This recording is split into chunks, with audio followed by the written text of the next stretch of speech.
नड्डा जी, आप तो टुच्चई पर उतर आए और आपके साथ साथ आपके तमाम मंत्री, आपके सांसद, आपके बेलगाम प्रवक्ता भी। लेकिन हम तो चाहते हैं कि आप सब मिलकर ये क्षुद्रता और ये टुच्चई करिए, क्योंकि ये देश भी तो आपका असली रंग और रूप देखे। इस शोक की घड़ी में डॉक्टर मनमोहन सिंह को आप वो सम्मान नहीं दे पाए जिसके वो हकदार थे, लेकिन इस शोक की घड़ी में आंखें मटका मटका के, आंखें तरेर तरेर कर, भाव भंगिमाओं के साथ जिन शब्दों का चयन आप लोग कर रहे हैं, ये दुनिया देख रही है कि किस तरह से आप इस देश के एक प्रधानमंत्री का अपमान कर रहे हैं, इस देश के प्रथम सिख प्रधानमंत्री का तिरस्कार कर रहे हैं। किसी ने ठीक ही कहा था कि छोटे मन के लोगों से बड़ी राजनीति की अपेक्षा करना तो दूर की बात है, वक्त पड़ने पर उनसे बड़प्पन की उम्मीद करना भी बेमानी है। सरदार मनमोहन सिंह इस देश के सिर्फ प्रथम सिख प्रधानमंत्री नहीं थे, वो विश्व विख्यात के अर्थशास्त्री थे, उत्कृष्ट अर्थशास्त्री थे, शालीन व्यक्तित्व के धनी थे, एक परिपक्व राजनेता थे जिन्होंने देश का परचम दुनिया भर में लहराया। और ऐसे में निगम बोध घाट पर उनका अंतिम संस्कार करके, जहां पर किसी भी पूर्व प्रधानमंत्री का अंतिम संस्कार नहीं हुआ, इंक्लूडिंग अटल जी का, जिनका आपने स्मृति स्थल पर अंतिम संस्कार किया और वहीं पर उनका स्मारक बना, ये करके आपने दिखा दिया कि इस देश के प्रथम सिख प्रधानमंत्री के लिए आपके मन में तनिक भर भी, रत्ती भर भी इज्जत और सम्मान नहीं है। कुछ बातें हैं जो हम लोग कहना नहीं चाहते थे, लेकिन आपने कोई चारा नहीं छोड़ा है और कहनी पड़ेंगी, और क्योंकि छेड़ दिया है तो सुनिए इस बात को, और ये देश को भी समझ में आनी चाहिए। डीडी न्यूज ने डॉक्टर साहब के अंतिम संस्कार का लाइव प्रसारण तब शुरू किया जब नरेंद्र मोदी निगम बोध घाट पहुंच गए। प्रथम पंक्ति में नरेंद्र मोदी, अमित शाह, राजनाथ सिंह, किरण रिजिजू, ओम बिरला, महामहिम राष्ट्रपति द्रौपदी मुर्मू जी, वाइस प्रेसिडेंट धनखड़ जी, सब लोग बैठे थे। बमुश्किल 2 या 3 कुर्सियां उनके परिवार के लिए थी और परिवार में उनकी बेटियां आगे बैठ भी नहीं पाई। मुश्किल से 1 कुर्सी कांग्रेस अध्यक्ष और नेता प्रतिपक्ष राज्यसभा खड़गे जी के लिए थी। नेता प्रतिपक्ष लोकसभा राहुल जी के लिए कोई कुर्सी भी नहीं थी। जगह इतनी तंग थी कि उनका परिवार, अधिकांश परिवार चिता तक भी नहीं पहुंच पाए और बहुत सारे परिवार के लोग अपनी पुष्पांजलि भी नहीं अर्पित कर पाए। जनमानस को तो निगम बोध घाट के गेट तक नहीं आने दिया गया, उनको सड़कों पर ही श्रद्धांजलि अर्पित करके अपने मन को समझाना पड़ा।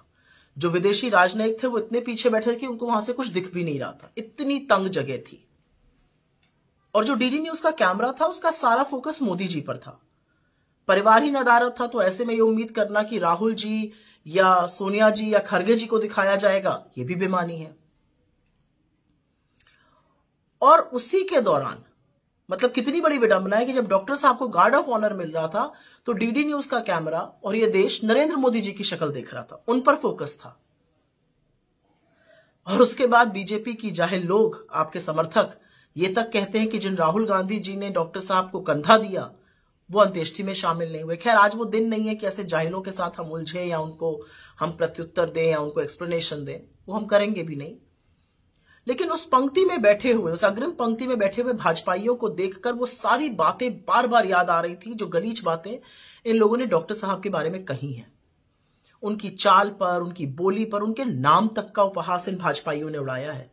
और असलियत यह है कि यह काम खुद नरेंद्र मोदी जी ने किया। चुनावी मंच से उनको मनमोहन सिंह कहना, यह कोई भूला नहीं है। और मैं चाहकर भी नरेंद्र मोदी का सदन में वो वक्तव्य कि डॉक्टर साहब रेनकोट पहनकर नहाते हैं जैसी वाहियात बात अपने मन से भुला नहीं पा रही हूं। उन लोगों को बार बार देखकर, स्पेशली अमित शाह और नरेंद्र मोदी जी को बार बार देखकर मन में यह ख्याल जरूर आ रहा था कि क्या इनके मन में, इनके मस्तिष्क में आज जरा सी भी ग्लानि, जरा सा भी क्षोभ, जरा सा भी पछतावा, जरा सा भी अफसोस है? और अगर नहीं है तो होना चाहिए था। खैर, डॉक्टर साहब के निधन के बाद आपकी जो विफलताएं हैं, आपका जो खोखलापन है, वो पूरी दुनिया और पूरे देश ने देख लिया है। असलियत तो यह है कि एक पूरी पीढ़ी को आपने व्हाट्सएप के जरिए जो अनर्गल बातें डॉक्टर साहब के बारे में कही थी, वो सारे झूठ एक प्रहार में ध्वस्त हो गए।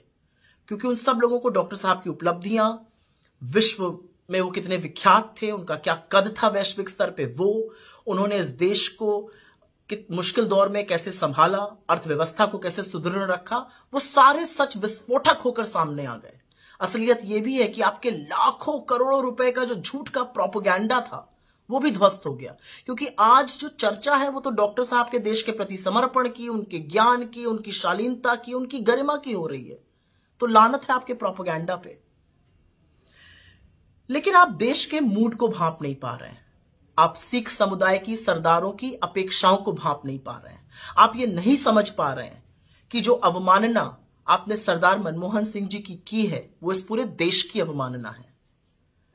और ये अवमानना और तिरस्कार ही नहीं है, ये पाप है। पाप का प्रायश्चित कीजिए। क्या आपका एनजीओ है और काम करने के लिए डोनेशन चाहिए, लेकिन 12 ATG सर्टिफिकेट नहीं होने की वजह से डोनेशन नहीं मिल पा रहा है? तो आप RTI SK के एजेंसी से संपर्क करें। RTI SK के एजेंसी से संपर्क करके 12 ATG सर्टिफिकेट बनवा सकते हैं। उठाएं फोन और लगाएं कॉल